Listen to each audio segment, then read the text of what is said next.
Yo, what's up, everyone? Welcome back to another episode of Unfucking Your CX. I am very excited about today's guest who's jumping in the hot seat.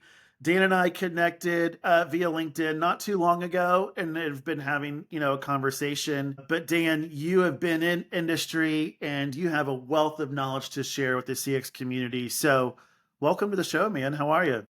Hey Zach, thanks so much for having me on. I'm doing great. Really appreciate the opportunity, and I'm looking forward to chopping it up with you here today and hopefully sharing some great CX tips. Yeah, let's jam, man. I'm always curious with those who get into the hot seat. If we were just having this conversation just randomly, is it taking place at maybe a favorite coffee shop, restaurant? Are we having a beer at a pub? What's your setting? What's your scene? Yeah, well, right now I think coffee shop probably sounds the most applicable. It's Friday morning for me here in Southern California. I'm getting my day started, so would love to chat over a nice cup of coffee. And yeah, I'm curious, how do you take your coffee? normally just black with like maybe a little bit of creamer or sugar, depending on like where it's from. But my biggest thing is I just try not to have like super sweet or sugary drinks. Like the fewer calories, the better. So my most common is just like a cold brew with maybe like a packet of Splenda, try and keep it pretty simple and highly caffeinated as well. I'm with you. I love a cold brew, but I have to do extra sweet cream. So I'll take your calories for sure. No problem. So, Dan, as we think about customer experience, right? And you've been in the industry, you've been on the vendor side, so you've seen it all, right? You're a practitioner, a buyer, other things. Ultimately, of course, everyone has an opinion about customer experience and they always want us to do different things. And it just brings up the topic of what's one topic that you've either been asked by an exec or a cross-functional partner that just ultimately makes you cringe and you're like, I want to unfuck this once and for all. Yeah, well, I think the first thing that comes to mind is when companies say that they're customer centric when they're not. Like, let's just call a spade a spade. It's okay to say, hey, we're very profit focused, or hey, we're very product focused, we're very marketing focused. Like, not every company needs to be customer centric, or at least if you're not, like, don't pretend that you are. So I would say that's something that makes me cringe is, there are definitely companies out there that are not customer centric that pretend to be, and it's really used in my opinion, for marketing purposes or to help conversions, like, oh, we offer stellar support, we care a great deal about our customers, it's a core value of ours. But then when you kind of dig deeper and undercover the hood, you're like, this is not customer centric whatsoever. Now I know, guys like you and I or people in the industry who work in CX, we're probably a little bit more critical. And of course, we are in fact customer centric, but hey, like it's okay to not be customer centric. Just don't pretend to be. So that's what makes me cringe, honestly.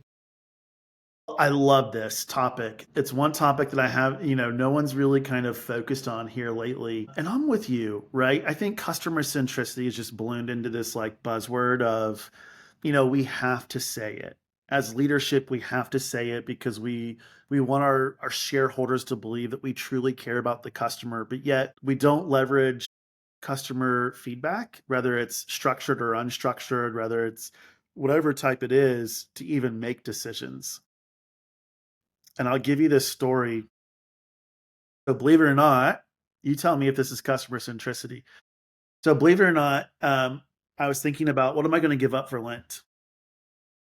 So, I ended up giving up Starbucks.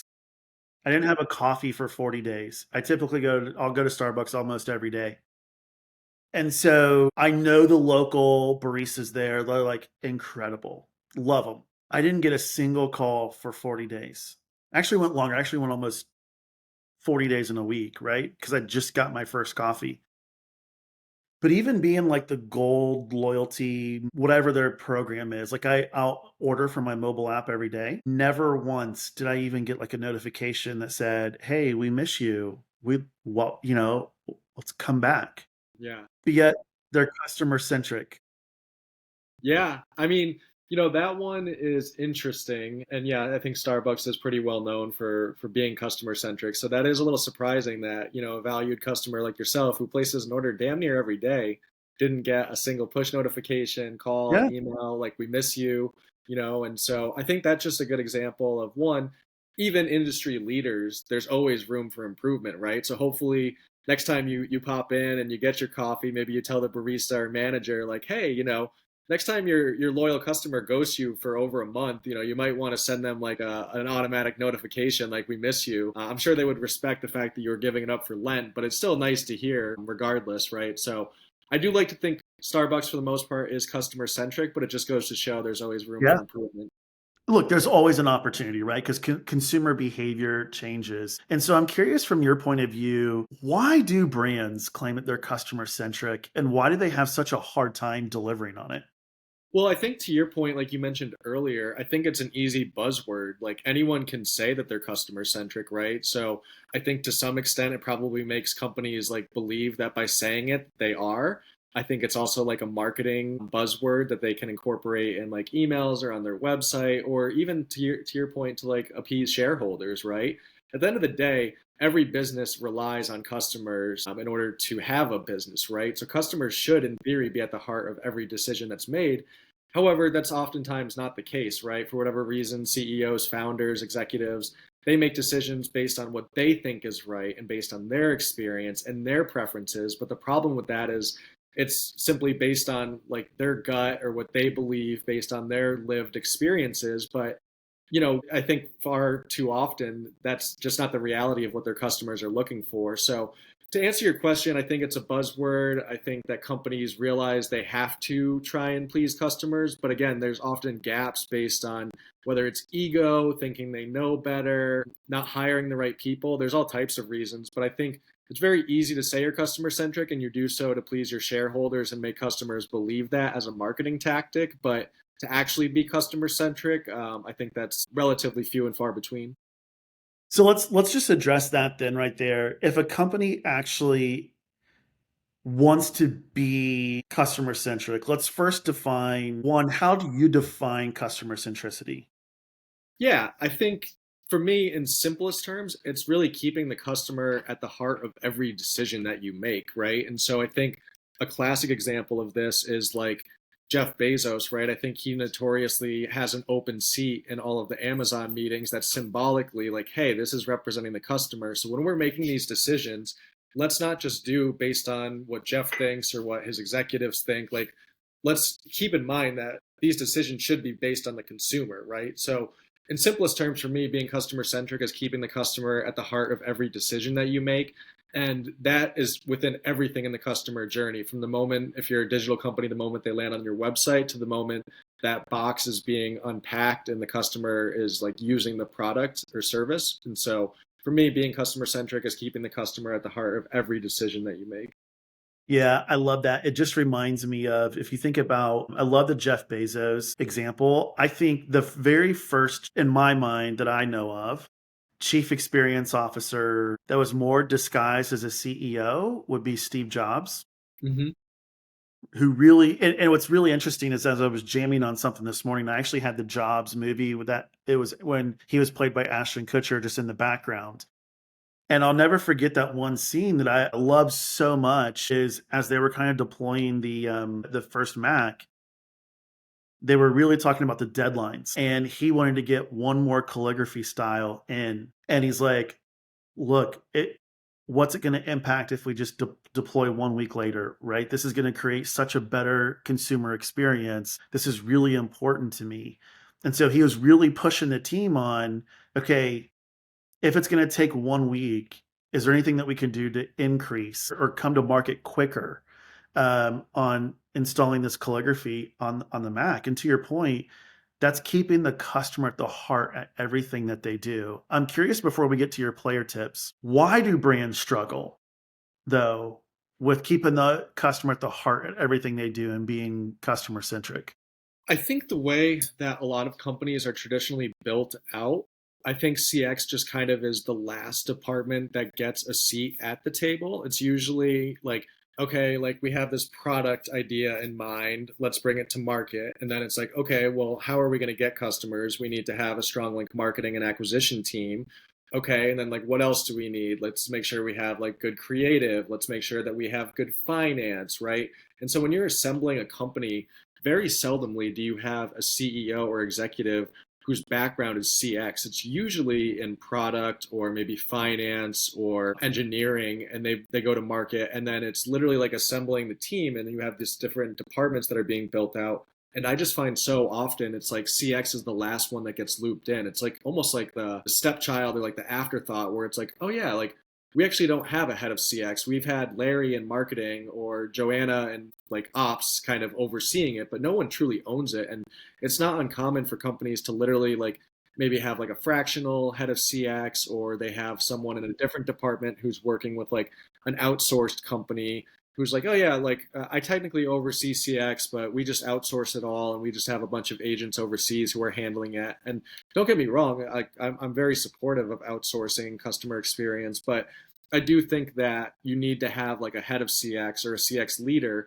And far too often, when these companies are being built, CX is literally the last department that gets added on, and it's kind of an afterthought. So I think that's just how I've seen these things shake out time and time again, where it's like you build the team and CX is the one that gets looped in the very end.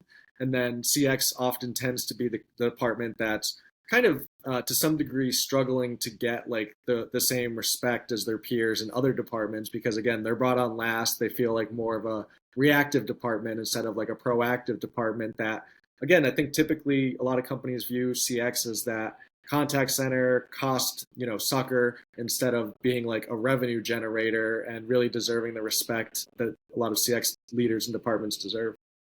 Yeah, I think you're so spot on there. And I was just talking about this morning around, CX's seat at the table, right? I think everyone would say, hey, look, CX deserves to be at that executive table or at the boardroom and all those things.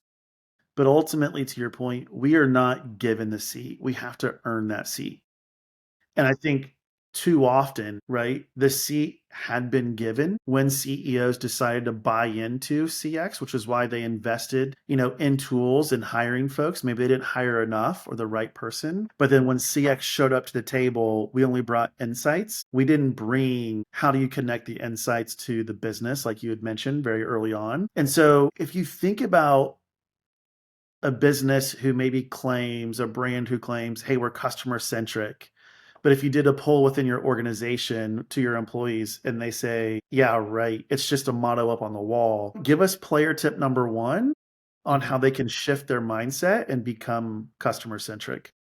Yeah, I mean, I think one thing that comes to mind is like just being bought in cross functionally and then executing, right? So, like I mentioned earlier, keeping the customers at the heart of every decision, and then turning your brand CX vision into specific observable behaviors across different teams, right? So, I'll give you some examples. From a marketing standpoint, Mother's Day is now around the corner here in the United States. Not everyone has a mother, and from a marketing perspective, I think that you should give customers the ability to opt into a marketing email rather than just blast your entire list with content that might otherwise basically give a negative reaction, right? Like if you've lost your mother, you don't have a great relationship with your mother. A lot of customers might not appreciate that type of email being launched, right? Yeah. Another example could be like, hey, can we not send SMS blasts during like Sunday church hours? Like, I don't think customers really appreciate that.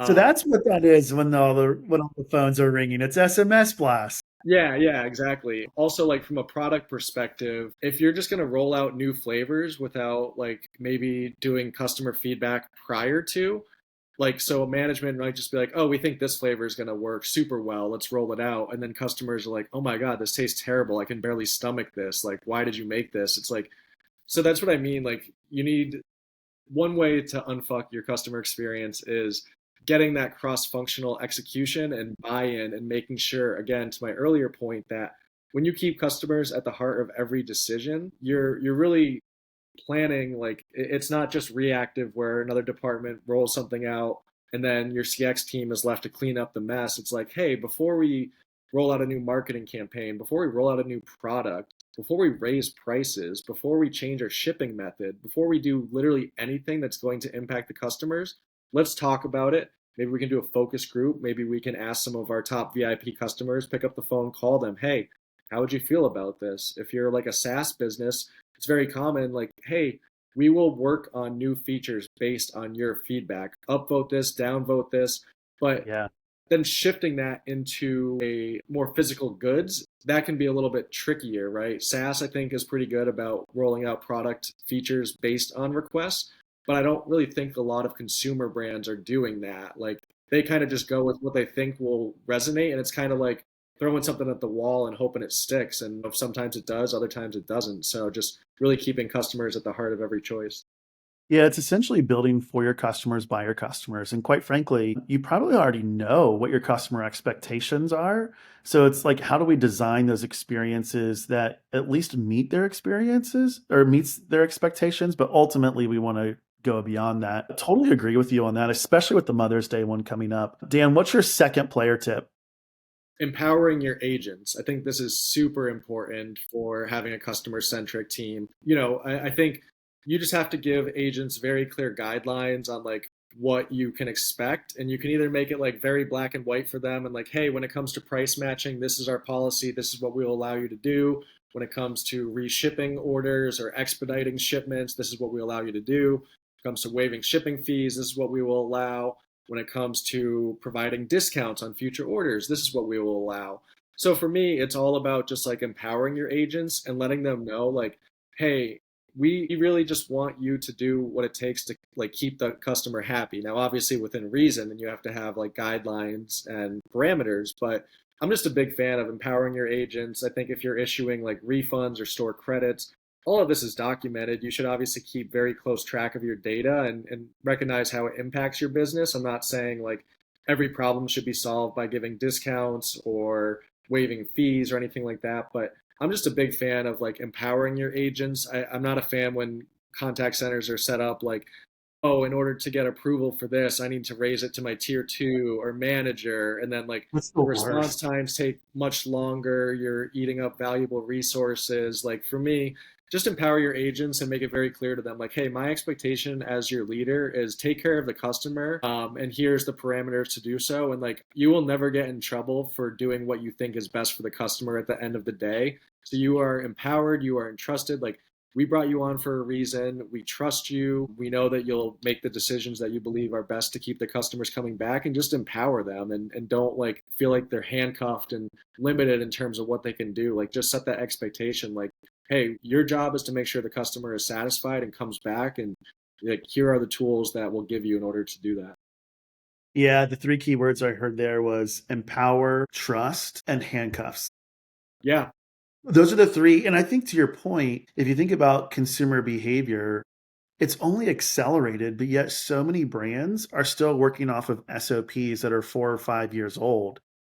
And so it's like, to your point, how can your agents deliver a great customer experience when operationally you've probably changed as an organization, or at least I hope so, right? To continue to keep speed of customer, but yet you're still operating with policies that are extremely outdated. So important. What's your player tip number three? I saved the most challenging one for last, but I think it's really just getting that executive buy-in, right? So we talked earlier a little bit about cross-functional collaboration, which I think is super important. I wouldn't say that necessarily requires executive buy-in, right? You still have department leaders that you can collaborate with, finance, marketing, brand, etc. But I think for a company to be truly customer centric, you do need that executive buy-in. And again, I saved this one for last because hey, I recognize this one is frankly the most challenging one. If an executive is not customer centric, getting them to change their entire business strategy to become customer centric is a lot easier said than done. But in terms of how you do it, one, I'm a big fan of A B testing. I think that's crucial in any function of e commerce, right? But let's say maybe a company charges processing fees or return fees, and you as a CX leader, you're like, hey, these are causing some pretty significant friction with our customer base. Customers are kind of scared to purchase because if they're not satisfied, they're going to have to pay X amount for a processing fee, X amount for a return fee. We don't have a 30-day money back guarantee either. Like this is making customers kind of weary even after they purchase. It's a big challenge, right? Like, customers already don't like returning items in general, but then you're creating this friction where you're like, okay, now we're going to ask you to pay a return fee, a processing fee, just to get some of your money back. So In that scenario, how do you convince executives like, hey, we should remove one of these fees or we should have a satisfaction money back guarantee? I would just say, hey, do some A/B testing. Let's see how it works. I would be willing to bet in a lot of circumstances if you remove some of those returns or processing fees, or you offered a 30, 60-day money back guarantee, I think you could reasonably expect higher conversion rates. I think you could expect customers to feel more confident in like buying from you, and there's a lot less friction and much higher chances of having higher customer lifetime value as well as repeat purchase rate, simply due to the fact that I'm telling you right now, if I purchase from your company and you want to charge me a return and a processing fee and there's no satisfaction money back guarantee, I am never buying from your company again. I will return that item. I will be petty as heck. I will tell all of my friends about the bad experience, and I will never buy from you again. So for me, it's tricky because when executives make these decisions, you can get quick wins. If you charge a return fee and a processing fee, guess what? You're getting quick wins. That's helping your operational margins. What you don't realize and what is harder to prove from a data perspective is, okay, well, how does that impact conversion rate? How does that impact customer lifetime value? How does that impact retention and churn rates? And what you're doing is you have to play the long game and be thinking about your long-term business strategy instead of just like these quick wins that may help your business in the short term, but then are really creating a lot of customer friction and preventing that loyalty, all because of fees that you're kind of choosing to charge. You don't have to Yeah. charge those, right? So when you think about some of the more customer centric companies like the Zappos, Amazon to an extent, a lot of these companies, like they make returns easy as heck and they're not Yeah. charging you an arm and a leg. And it's like, okay, you don't like the pair of shoes, bring it to your local Whole Foods, return it, no problem. Like no questions, money back guarantee, no problem, right? So what you're saying is if a company charges you a return fee, you're definitely not a 9 or a 10 when you're answering the NPS question?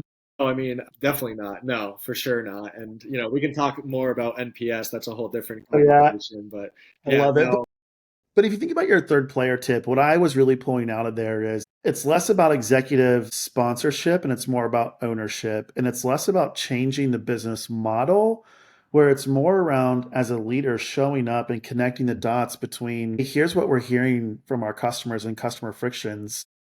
Let's redesign the experience. But before we deploy it maybe to all of our customer base, let's test into it.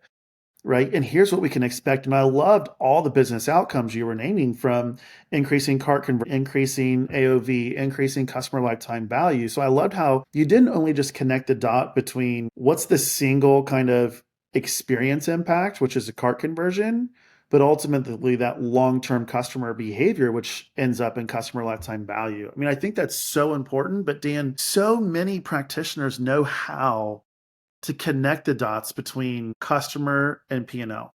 yeah, for sure. And I mean, I'm really grateful in my career. I've had a number of really great bosses, but I know when I was reporting to a CFO and co-founder, like anytime I'm looking to make changes, I learned pretty quickly, like, hey, you can't just like make a case and be like, oh, this is what my gut is telling me, or like, this is what I think will happen.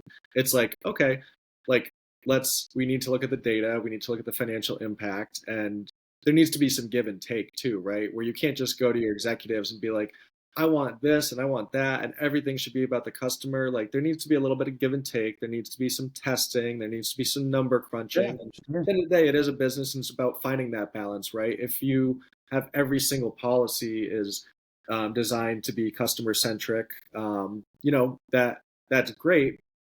At the end of the day, too, like there is a balance, and you need to make sure that like you're looking out for your operational efficiency or your margins. And Yep. my point is, when in doubt, A/B test it out. Look at the data, look at the numbers, and not just think short term, but like look at the long term impact. And I think when you look at some of the most successful companies out there in various industries, a lot of the common denominator is they are customer centric, right? So like Yep. obviously we know Chick-fil-A crushes the fast food industry, and I think they're probably an industry leader in being customer centric. We've At got their pleasure too. Yeah, exactly. A very, very consistent training and execution Yeah. across all of their franchises. Yeah, Dan, it's been a blast. I know a lot of our listeners probably want to know more about you. Where can they find you? And if they want to have a conversation, how do they connect with you? Yeah, absolutely. Find me on LinkedIn. I'm very active on LinkedIn. Love chopping it up with people, whether you're in CX or just e-commerce in general. always looking to meet new people, have fruitful conversations, and I'll be more than happy to connect on LinkedIn. Very cool. Well, Dan, thank you for getting in the hot seat. This has been amazing. Please don't hesitate to come back. Yeah, Zach, thank you so much for having me. I hope that your audience finds some value from this conversation, Yeah. and I really appreciate the opportunity. Yeah, very cool. Cheers, bud. Cheers.